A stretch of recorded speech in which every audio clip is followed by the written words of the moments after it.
Yo, what's good in the hood, players? I'm hitting y'all with some more fire content. And today, I got the most questionable NBA award winners of all time. We're going to go down the list from most improved player to MVP. I did leave out like all NBA selections, little shit like that. But anyways, let's hop right into it. To start this video out, we're going to be talking about the Rookie of the Year award. The most questionable Rookie of the Year award winner is Steve Francis over Elton Brand back in 1999. That year, Steve Francis averaged 18 points per game, 6.6 assists per game, 5.3 rebounds, 1.5 steals, shooting 44% overall, 34% from three, and 78% from the line, which equates to a true shooting percentage of 54%. Now, those are great stats. Steve Francis definitely was hooping. He was very efficient for a rookie that year, but he didn't perform better than Elton Brand. Because, see, that season, Elton Brand averaged 20 points, 10 rebounds, 2 assists, and 1.6 blocks per game. Only shot 48% from the field, only 48%. Didn't attempt very many threes, but then again, this is the early 2000s. I don't expect a center to be shooting threes like that. And surprisingly, he did shoot 68% from the free throw line. I thought he was way worse than that. But yeah, that equates to a true shooting percentage of 52%. So he wasn't as efficient as Steve Francis, but he averaged a double-double throughout the whole season, averaged 20 and 10, something very many rookies can do. You can't argue team success because neither player's team made the playoffs. And Rookie of the Year is usually won by the rookie with the most impressive stats. And I would give that to Elton Brand easily. Now on to Sixth Man of the Year. In 2014-2015, Lou Williams won over Isaiah Thomas. He averaged 16 points, 2 assists, 2 rebounds, a steal a game with a true shooting percentage of 56.4%. Wow, those are impressive stats.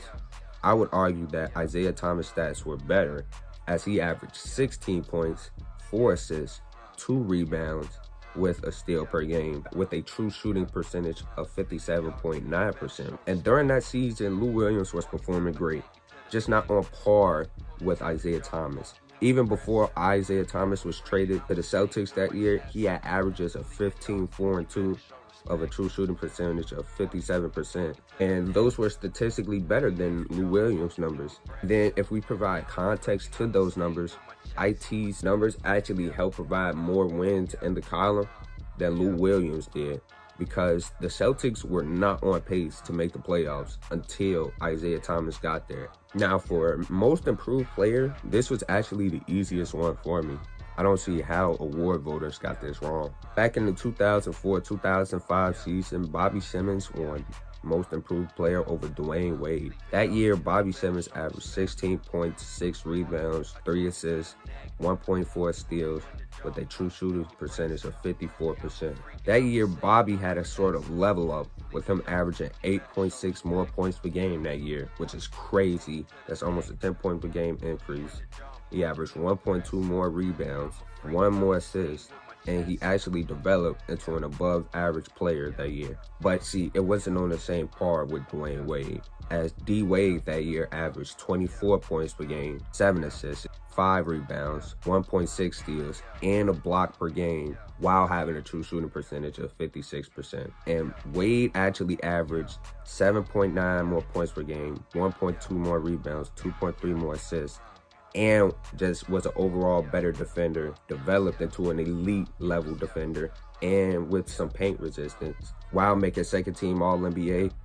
Is this nigga serious?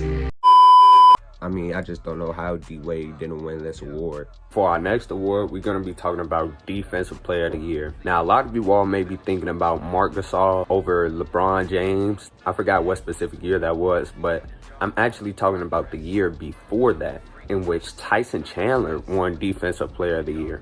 I argue that Dwight Howard should have won Defensive Player of the Year over Tyson Chandler. Just looking at the stats, Chandler averaged 1.4 blocks per game, 0.9 steals per game, 9.9 rebounds, so basically 10 boards a game, and had a defensive rating of 98.8, and actually helped the Knicks become a top 10 defense in the NBA. But Howard that year was just insane, bro. He was at the peak of his powers, averaging 2.1 blocks per game, 1.5 steals. Mind you, he's a big man doing that too. So 1.5 steals who are big is crazy. 14.5 rebounds a game, with a lower defensive rating than Tyson Chandler, actually, with a 95.6 defensive rating, and as well keeping Orlando afloat on defense. Now, they weren't top 10 in defense, but I believe they were 11th or 12th, so they were still a really good defensive team, above average. During that season, Dwight Howard was at the top of his physical powers, making 6 straight All-Star appearances and an All-NBA team. This season, Dwight led the league in total rebounds per game. He was 6th in total blocks and was 3rd in blocks per game, and made first team all defense and first team all NBA. I just don't see how Dwight Howard didn't win Defensive Player of the Year, and which would have gotten him 4, which is most all time, I believe, or tied for most all time. Now, lastly, we're talking about the MVP. And for this one, there were many choices that I could have went with. LeBron over Derrick Rose in 2011. I still think D Rose should have won MVP that year, but there's definitely a conversation to be had. Man, shut your bitch ass up. Kobe over Nash in 05-06. Again, I think Nash should have won that, but there's an argument to be made. But the year that I chose was 1968 to 1969, in which Wes Unseld won MVP over Wilt Chamberlain. This was Wes Unseld's first year in the league, so he's a rookie.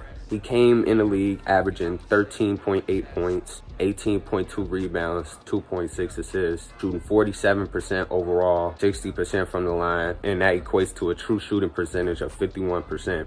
Now, those are great stats, and you also provide the context in which this team wasn't that good before Wes Unseld got there. He essentially changed the whole team around, don't get me wrong, he definitely did. But Wilt Chamberlain was just stupid that year. Wilt Chamberlain this year averaged 20.5 points, 21.1 rebounds per game, 4.5 assists, and shot 58% overall from the field. Now, his free throw percentage was fucking atrocious at 44.6%. which gave him a true shooting percentage of 49.3%. If you look at both just Wilt and Unseld, they led their respective teams to first in each conference. Both were dominating statistically, but I would argue Wilt had better numbers and actually won the championship this season. I don't see an argument for Unseld. Like I said, Wilt, even the numbers wise, he literally averaged more points, rebounds, and assists. And I'm pretty sure if they recorded blocks back then, Wilt would average more blocks per game than Wes Unseld. But yeah, man, that's gonna do it. I hope you all enjoyed this video. Like I said, you know, it's always fun informing you all talking basketball. And I'm out, players. Deuces.